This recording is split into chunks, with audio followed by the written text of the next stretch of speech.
Hello everyone, I'm Senator-elect Fatima Payman. दुनिया में ऐसे कई बदहाल मुल्क हैं जहां के बाशिंदों की दर्दनाक कहानियां सुनकर हमारे रोंगटे खड़े हो जाते हैं।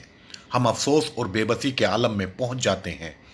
मगर उन्हीं गमज़दा लोगों के बीच से अचानक एक दास्तान ऐसी उभर आती है जो चौंकाती ही नहीं, हमें यह यकीन भी दिलाती है कि नहीं, अभी सब कुछ खत्म नहीं हुआ। फातिमा पैमान की कहानी ऐसी ही है।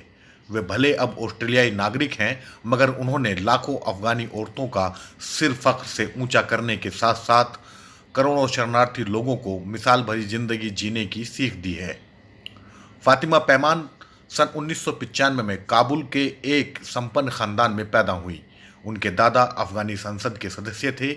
यह वो दौर था जब अफगानिस्तान में तालिबान की पकड़ मजबूत होती गई और अलग अलग इलाकों में लोगों पर तरह तरह की पाबंदियां थोपी जाने लगी थी। फातिमा का खानदान भी तालिबान के निशाने पर था। एक तरफ मुल्क में साल दर साल सूखा पड़ रहा था और दूसरी ओर राष्ट्रपति नजीबुल्लाह को सरेआम फांसी पर लटकाने के बाद तालिबानी लड़ाके बेलगाम हो चुके थे। आखिरकार साल 1999 में फातिमा के पिता अब्दुल वकील पैमान परिवार के साथ भागकर पाकिस्तान आ गए।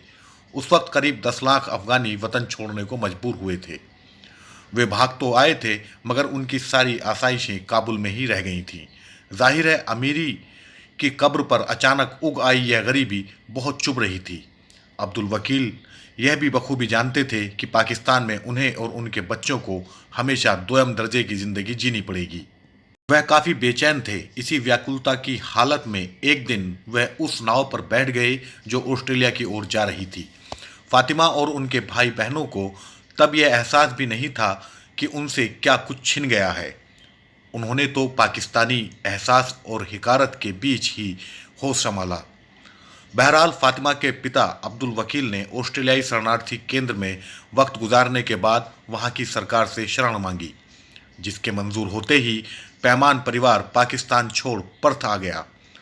8 साल की फातिमा भाई बहनों में सबसे बड़ी थी। वह पिता के संघर्ष, उनकी आकांक्षाओं को समझने लगी थी।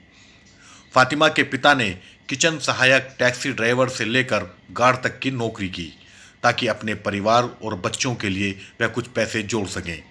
फातिमा की मां ने भी ड्राइविंग सिखाने का छोटा सा कारोबार शुरू कर दिया था। मेहनत कशों का यह माहौल फातिमा के भीतर कच्ची उम्र से ही श्रम और श्रमिकों के प्रति अगाध श्रद्धा भरता गया। फातिमा पढ़ाई लिखाई में काफ़ी अच्छी थी।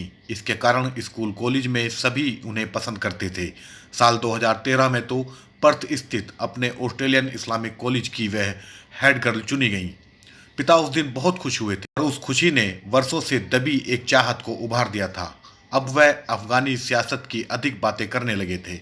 अक्सर रात में खाने की मेज पर यही दुआ करते, काश अफगानिस्तान के हालात सुधर जाते और वहां अमन व अमान कायम हो जाता, तो तुम अपने संसदीय क्षेत्र से चुनाव लड़कर अवाम की खिदमत करती।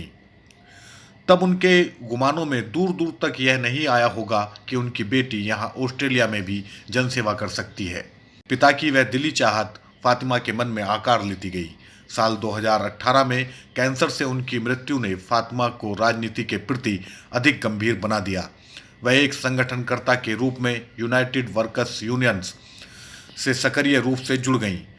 संगठन से जुड़ने के बाद उन्होंने देखा कि अच्छी तनख्वाह और बेहतर सेवा शर्तों के लिए लड़ने की खातिर पर्याप्त संसाधन है, पर शायद उनके पिता जैसे श्रमिकों को यह विशेषाधिकार हासिल नहीं, या फिर वे इसे जानते ही नहीं। फातिमा की आंखों के सामने अपने पिता के वो कठिन दिन घूम गए जब वह कई कई पारियों में काम किया करते थे। उन्होंने मेहनत कशों के हित की पैरोकारी का फैसला किया। फातिमा ऑस्ट्रेलियन लेबर पार्टी की युवा इकाई यंग लेबर से जुड़ गई और यह उनकी काबिलियत और प्रतिबद्धता का ही नतीजा था कि जल्द ही उन्हें युवा शाखा का प्रमुख चुन लिया गया। साल 2005 में ऑस्ट्रेलियाई नागरिकता लेने वाली फातिमा एक प्रखर वक्ता हैं। लेबर पार्टी के टिकट पर उन्हें अभी अभी सीनेट का सदस्य चुना गया है। बीते सोमवार को जब वहां के चुनाव आयोग ने निर्णायक बटन दबाया, तब वह फातिमा और उनके परिवार के लिए भावुक करने वाला पल था। उनकी मां ने छलकती आंखों के साथ इतना ही कहा कि तुमने अपने वालिद का ख्वाब पूरा कर दिया। वह जहां कहीं भी होंगे बहुत खुश होंगे। उन्हें तुम पर गर्व हुआ होगा। फातिमा ने 1 जुलाई को संसद सदस्य के रूप में शपथ ली है। ऑस्ट्रेलिया के इतिहास में वह तीसरी सबसे युवा सांसद हैं, इस वक्त की सबसे युवा।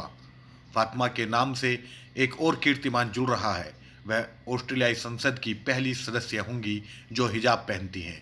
यकीनन इससे ऑस्ट्रेलियाई संसद की खूबसूरती बढ़ेगी।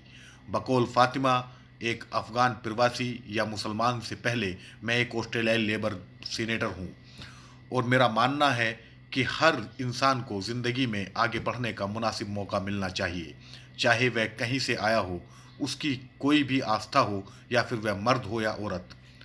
तालिबान का जवाब फातिमा जैसी अफगान बेटियां ही हो सकती हैं।